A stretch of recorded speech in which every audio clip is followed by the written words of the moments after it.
प्रिय दोस्तों, कोई भी मनुष्य अपने जीवन को तब तक नाश करना नहीं चाहता है जब तक कि उसने कोई उम्मीद को खो ना दिया हो या आशा समाप्त ना हो गई हो। ऐसे ही क्या हम जीवते परमेश्वर को त्याग सकते हैं? क्योंकि मनुष्य के लिए परमेश्वर से दूर जाना एक बहुत ही अद्भुत और भयानक बात है। हम देखते हैं कि इस्राएल की जो जाति थी, इस्राएल का देश था, ये सारे लोग परमेश्वर से दूर जा रहे थे। और क्या कारण था कि वे परमेश्वर से दूर जा रहे थे? दोस्तों, इस अध्ययन के द्वारा हमने यही प्रयास किया है कि उन बातों को खोजें और विचार करें ताकि हमारे लिए ये एक मार्गदर्शन हो कि हम कभी परमेश्वर से दूर ना जाएं और उसके मार्ग में बने रहें। क्या जानना चाहते हैं? तो आइए मेरे साथ इस अध्ययन में शामिल हो जाइए और जानिए कि वो कौन सी मुख्य बातें हैं जिसके कारण इस्राएलियों ने परमेश्वर को त्याग दिया था।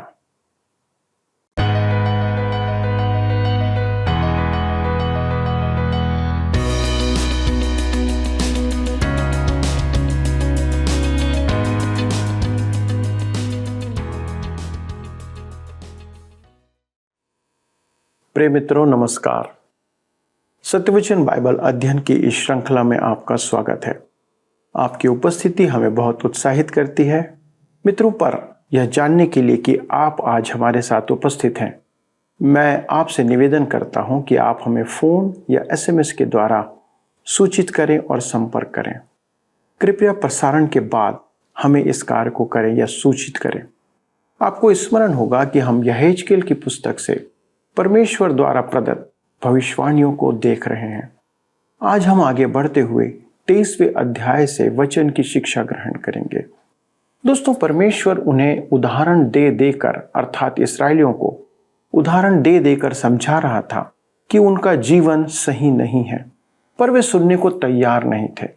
परमेश्वर कहता है कि इस्राएल के दोनों राज्य, अर्थात उत्तरी और दक्षिणी, दोनों ही व्यभिचार कर रहे थे, अर्थात परमेश्वर को छोड़कर दूसरे देवताओं के पीछे हो लिए थे। बाइबल कहती है कि जीवित परमेश्वर को त्यागना भयानक और बुरी बात है, और उन्होंने वही किया जो उन्हें नहीं करना चाहिए था। मनुष्यों की समस्या यही है मित्रों, हम सच्चाई को छोड़कर झूठ के पीछे जाने से भयभीत नहीं होते हैं। आज परमेश्वर द्वारा दिए गए हंडे का दृष्टांत भी हम देखेंगे। और जब यहेजकेल की पत्नी की मृत्यु हो जाती है तो परमेश्वर उसे विलाप करने से मना कर देता है। यह एक बड़ी ही विचित्र बात है कि कोई अपना मर जाए और हम विलाप भी ना करें। दोस्तों, परमेश्वर कभी कोई काम बिना कारण के नहीं करता। आइए देखते हैं कि परमेश्वर इसके द्वारा क्या संदेश देता है और यह हमारे लिए किस प्रकार प्रासंगिक है। मित्रों, आइए आज हम अपने अध्ययन को यहेजकेल की पुस्तक अध्याय 23 से आरंभ करेंगे। इसमें हम देखते हैं दो बहनों का दृष्टांत। यहेजकेल इस्राएल के विनाश के अंतिम भविष्यवाणियों में एक और दृष्टांत देखता है। दो बहनों की कहानी। बड़ी बहन का नाम ओहोला था और छोटी बहन का नाम ओहोलीबा था।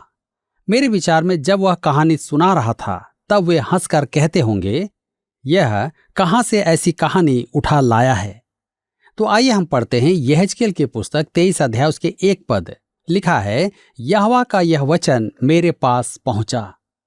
यह उसकी काल्पनिक कहानी नहीं थी, परमेश्वर ने उसे यह संदेश दिया था। यहेजकेल 23 उसके 2 और 3 पद में लिखा है, हे मनुष्य के संतान, 2 स्त्रियां थी जो एक ही मां की बेटी थी। वे अपने बचपन ही में वेश्या का काम मिस्र में करने लगी। उनकी छातियां कुंवारपन में पहले वहीं मीजी गई और उनका मर्दन भी हुआ। ये दोनों बहनें कुंवारी नहीं थी, वे वेश्या बन गई थी। यहेजकेल क्या कहना चाहता है?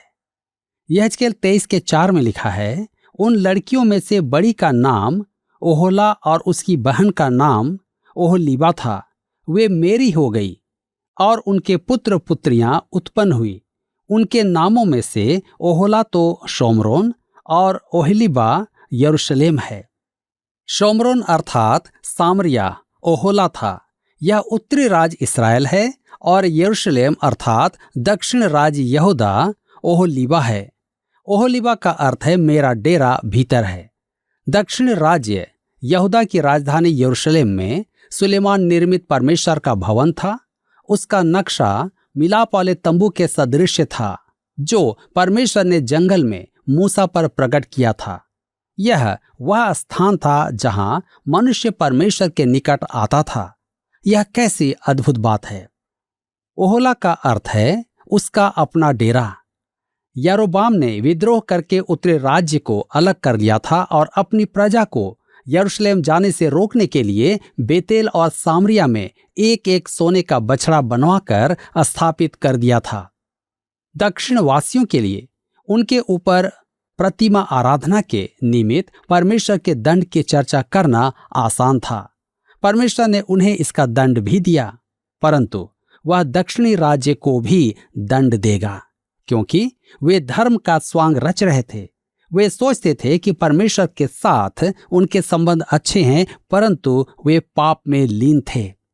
मेरे मित्रों, आज रूढ़िवादी कलीसियाओं और रूढ़िवादी विश्वासियों में जड़ खोदने वाली बात है विश्वास से उद्धार पाना। यह सच है कि परमेश्वर के अनुग्रह के द्वारा ही हम विश्वास से उद्धार पाते हैं, परंतु इसका अर्थ यह नहीं कि मैं उसके लिए न जीऊं। इसका अर्थ यह नहीं कि अनुग्रह से उद्धार पाने वालों को वह दंड नहीं देगा। इसका अर्थ यह नहीं कि हमारा जीवन कलीसिया के आत्मिक जीवन को हानि नहीं पहुंचाएगा। यहेजकेल की कहानी ने ध्यान तो आकर्षित किया। मुझे एक कहानी याद आती है। एक किसान के पास एक गधा था। उसने उसे गाड़ी में जोता। उसकी एक रस्सी कपास की थी और दूसरी चमड़े की थी। एक दिन वह अपने एक मित्र को शहर घुमाने ले जा रहा था। वह गाड़ी में बैठ गया। उस किसान ने एक डंडा लिया और आगे जाकर गधे के सिर पर दे मारा। उसके मित्र ने पूछा कि उसने ऐसा क्यों किया, तो उसने कहा कि चलने से पूर्व गधे का ध्यान आकर्षित करना अति आवश्यक होता है। इसी प्रकार यहेजकेल को भी उन कठोर मनुष्यों का ध्यान आकर्षित करने के लिए यह कहानी सुनाना आवश्यक था। कभी कभी प्रचारकों को रोमांचकारी विषयों के उपयोग के लिए आलोचना का सामना करना पड़ता है। मुझे उनसे बड़ी सहानुभूति होती है। आज लोगों का ध्यान आकर्षित करने की अन्य विधि क्या है? यहेजकेल असामान्य विधियां काम में लेता था। यहेजकेल 23:12 में लिखा है, वह अपने अश्शूरी पड़ोसियों पर मोहित होती थी, जो सब के सब अति सुंदर वस्त्र पहनने वाले और घोड़ों के सवार मनभावने जवान अधिपति और सब प्रकार के प्रधान थे। यह राजा आहाज के राज्यकाल की यह एक ऐतिहासिक घटना है। उत्तरी राज्य में वह अश्शूरों के राजा तिग्लत-पिलेसेर से भेंट करने दमिश्क गया था। उसने वहां एक वेदी देखी जो उसकी समझ में सबसे सुंदर वेदी थी, अतः उसने उसका नक्शा उरिय्याह याजक के पास भेज दिया। दूसरे राजाओं की पुस्तक 16 अध्याय उसके 10 से 18 पद में हम इसे पाते हैं कि वह ठीक ज्यों का त्यों एक वेदी बनवाए। वह आराधना में सुधार लाना चाहता था, अतः उसने वह वेदी बनवाई। परमेश्वर ने यह देखा और उत्तरी राज्य को दंड दिया। अब दक्षिण राज्य पर बेबीलोन की सेना का आक्रमण होने वाला था। इसका विकल्प नहीं है। परमेश्वर उत्तरी और दक्षिणी दोनों राज्यों को दंड दे रहा है, क्योंकि उन्होंने जीवित एवं सच्चे परमेश्वर का त्याग किया है। एक निर्लजता से प्रतिमा आराधना में लग गया तो दूसरे ने प्रभु भक्ति का ढोंग रचा। मेरे मित्रों, विश्वासियों के लिए पौलुस की चेतावनी पर ध्यान देना उचित ही होगा। दूसरा कुरिन्थियों के पत्री 13 अध्याय के 5 पद में उसने कहा, अपने आप को परखो कि विश्वास में हो या नहीं।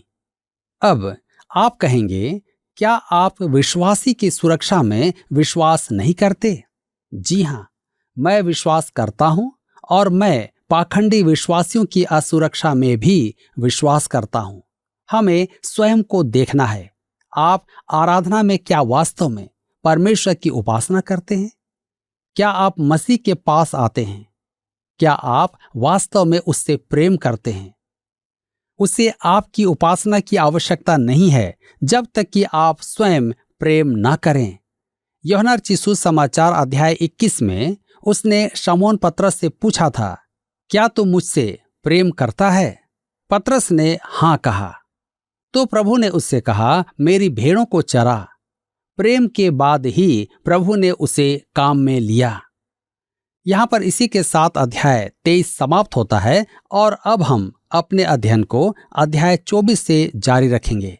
इसमें हम देखेंगे खौलते हुए हंडे का दृष्टांत। अध्याय 24 में खौलते हुए हंडे का दृष्टांत है और यहेजकेल की पत्नी की भी मृत्यु का उल्लेख है। परमेश्वर इन दोनों घटनाओं के द्वारा प्रजा से बातें करता है। यहेजकेल की पुस्तक 24 अध्याय उसके 1 और 2 पद में लिखा है, 9वें वर्ष के 10वें महीने के 10वें दिन को यहोवा का यह वचन मेरे पास पहुंचा, हे मनुष्य के संतान, आज का दिन लिख रख, क्योंकि आज ही के दिन बेबीलोन के राजा ने यरूशलेम आ घेरा है। मित्रों, यहां पहली बार यहेजकेल अपने संदेश का समय बताता है। इस समय नबूकदनेस्सर यरूशलेम के शहरपनाह को तोड़ रहा था। उस समय टीवी तो नहीं थे कि यहेजकेल को युद्ध का आंखों देखा हाल पता चलता। यरूशलेम का समाचार बेबीलोन पहुंचाने के लिए उपग्रह सेवा भी नहीं थी।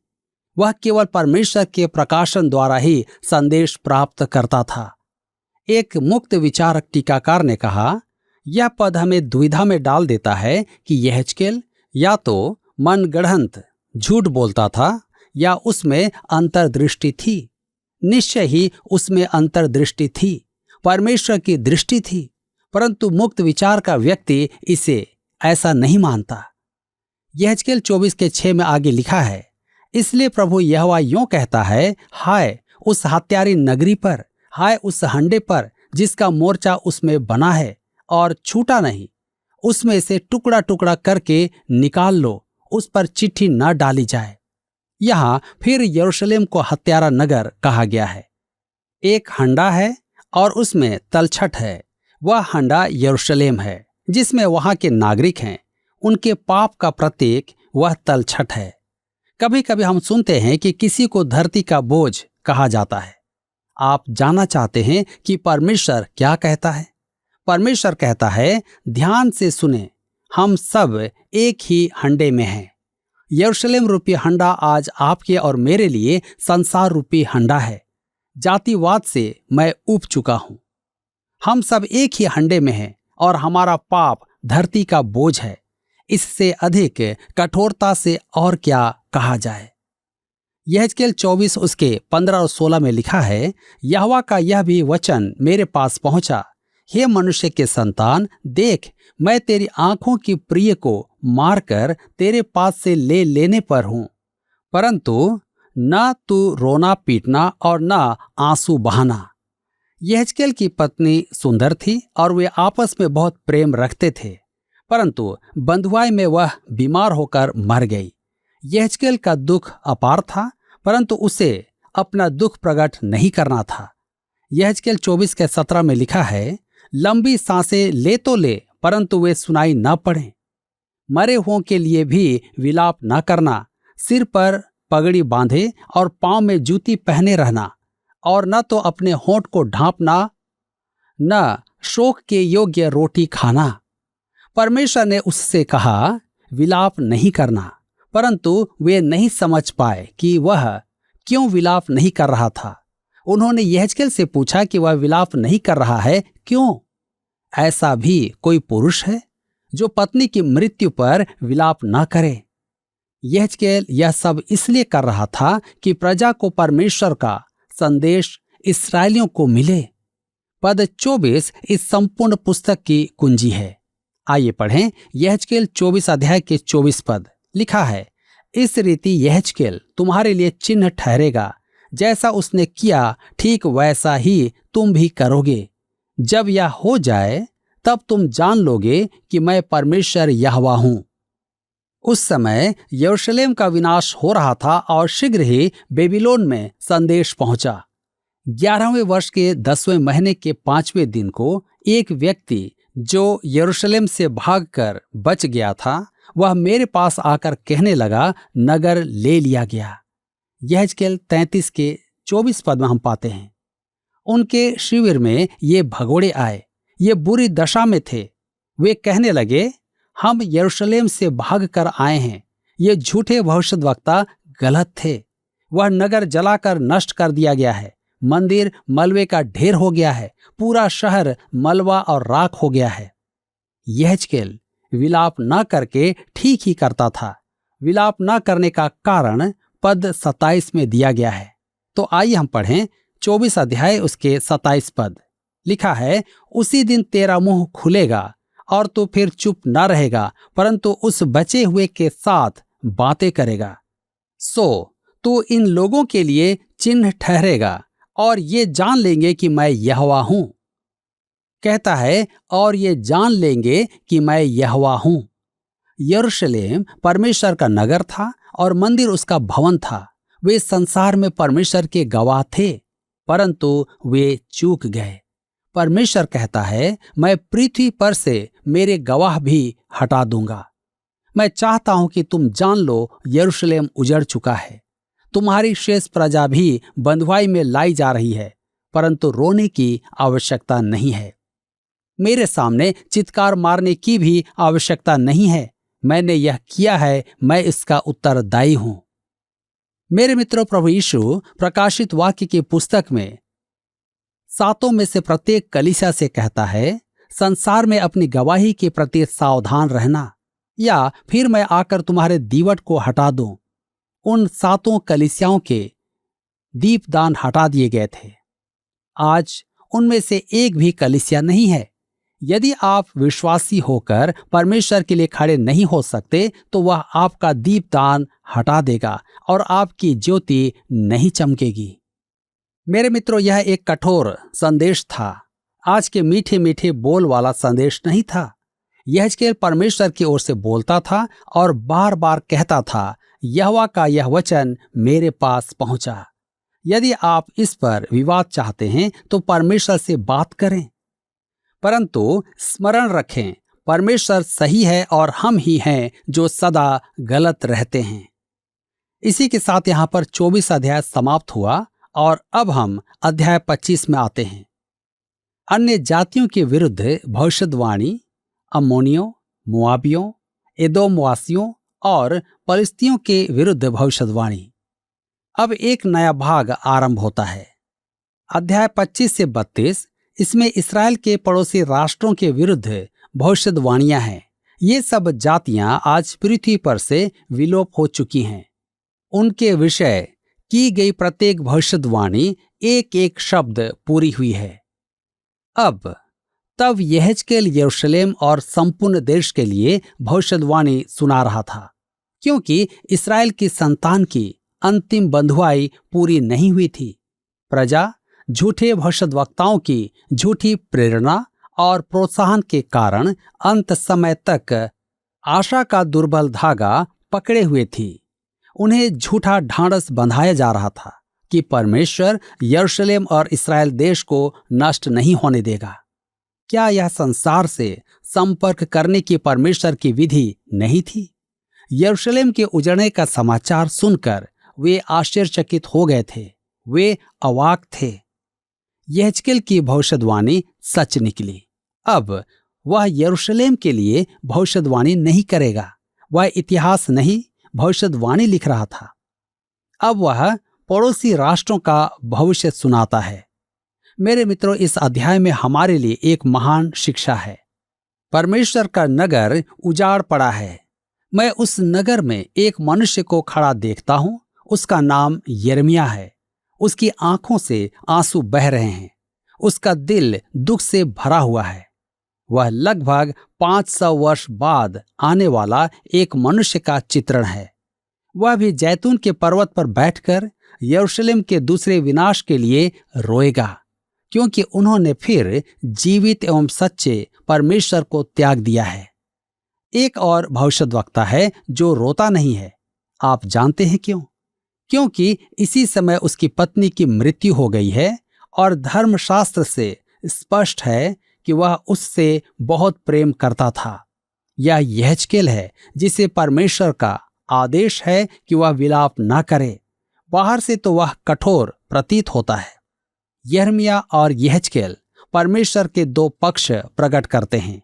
आज हमें यही देखना है। परमेश्वर का हृदय अति कोमल है। यिर्मयाह के समान प्रभु यीशु दयालु और कृपालु है। वह नहीं चाहता है कि एक भी मनुष्य नाश हो। इस कारण वह हमारे लिए क्रूस पर मर गया, परंतु उसका त्याग करने वाले नगर के लिए उसके वचन सुने। लूका रचित सुसमाचार 10 अध्याय उसके 13 से 15 पद में लिखा है, हाय खुराजीन, हाय बैतसैदा, जो सामर्थ के काम तुम में किए गए, यदि वे सूर और सैदा में किए जाते तो टाट ओढ़कर और राख में बैठकर वे कब के मन फिराते। परंतु न्याय के दिन तुम्हारी दशा से सूर और सैदा की दशा अधिक सहने योग्य होगी। और हे कफरनहूम, क्या तू स्वर्ग तक ऊंचा किया जाएगा? तू तो अधोलोक तक नीचे जाएगा।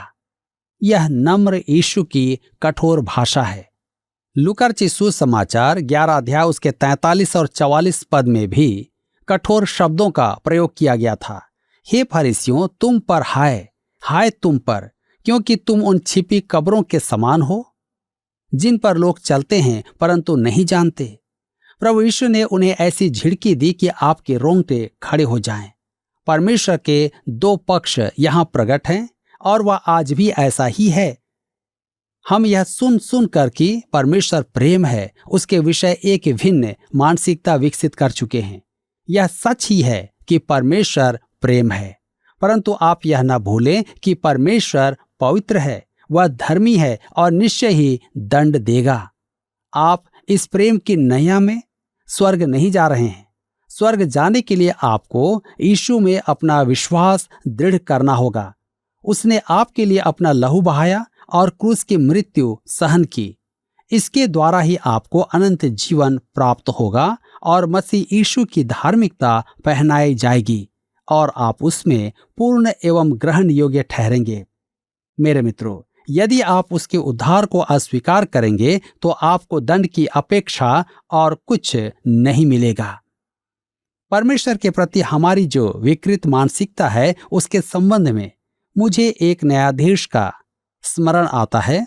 वह तुरंत निर्णय लेने के लिए जाना जाता था।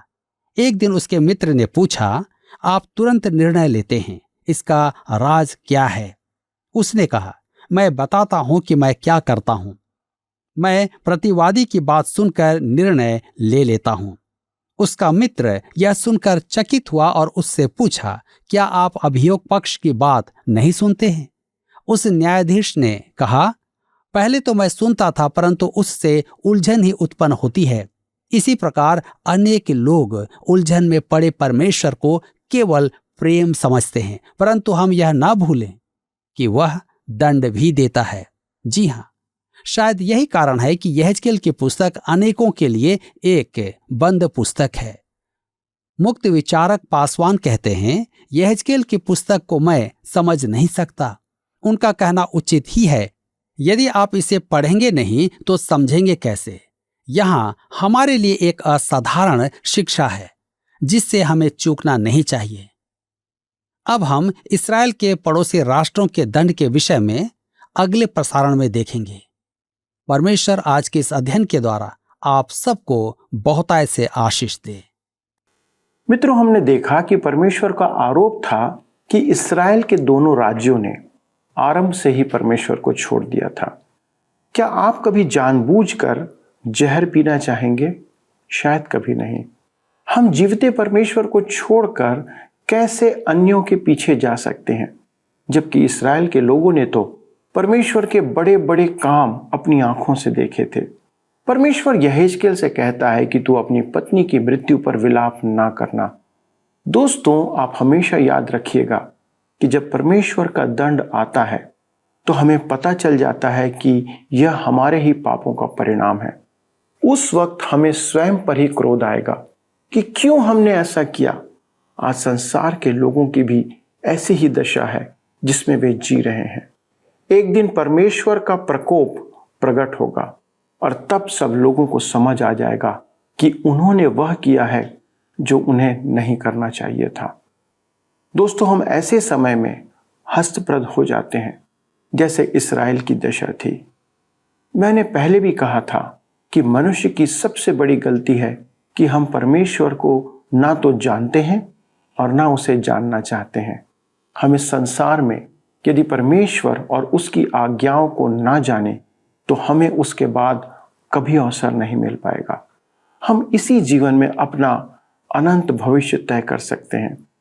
आज संसार अपनी मानसिकता के साथ चल रहा है, जबकि परमेश्वर का वचन प्रकट है। परमेश्वर प्रेमी और दयालु है, पर इसका यह अर्थ नहीं कि परमेश्वर अन्याय और पाप को स्वीकार कर लेगा। नहीं, ऐसा कभी नहीं होगा। हमें आज ही इस पर विचार करना होगा और निर्णय लेना होगा कि हम किस मार्ग पर चलना चाहते हैं, भलाई का मार्ग या बुराई का मार्ग। आइए हम परमेश्वर से क्षमा मांगे और प्रार्थना करें। हमारे स्वर्गीय पिता परमेश्वर, हमारे उद्धारकर्ता मसीह यीशु के नाम से आपके सन्मुख आते हैं। पिता, धन्यवाद देते हैं कि आप अपना प्रेम, अपनी दया हम पर इस रीति से प्रकट करते हैं प्रभु, कि आप अपने जीवन में और हमारे जीवन में उन बातों को प्रभु प्रकट करना चाहते हैं कि हम किसी न किसी रीति से सही मार्ग पर चलते रहें।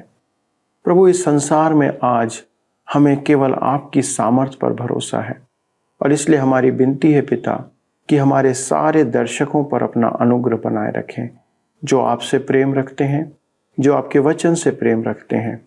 और पिता, प्रतिदिन वे आपके वचन को सुनने के लिए अपना समय देते हैं। अनुग्रह करना पिता कि ये वचन उनके जीवन में पारिवारिक, सामाजिक, कलीसियाई आशीषों को लेकर के आए, और उनका जीवन प्रभु आपके नज़रों में, आपके सन्मुख आदर्श होने पाए। धन्यवाद देते हैं पिता, इस विनती को सुनने के लिए प्रभु यीशु क्रिस्त के नाम से इस प्रार्थना को मांगते हैं, आमीन। प्रिय मित्रों, आपको मैं धन्यवाद देता हूं आपकी उपस्थिति के लिए।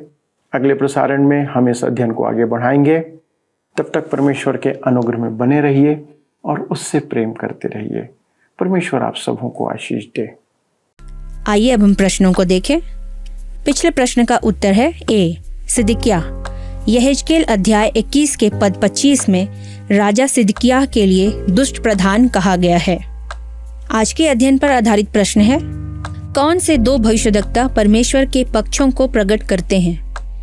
ए, यशाया और यिर्मयाह, बी, यिर्मयाह और दानियल, सी, दानियल और यहेजकेल, डी, यिर्मयाह और यहेजकेल। मित्रों, इस प्रश्न का उत्तर हमें कल सुबह 6 बजे से पहले विकल्प ए, बी, सी या डी के साथ अपना नाम, पता, स्थान के साथ 9651433397 पर SMS या व्हाट्सएप करें। क्या आपको यह कार्यक्रम पसंद आया? अभी हमें एक मिस कॉल करें और आप अगले विजेता हो सकते हैं।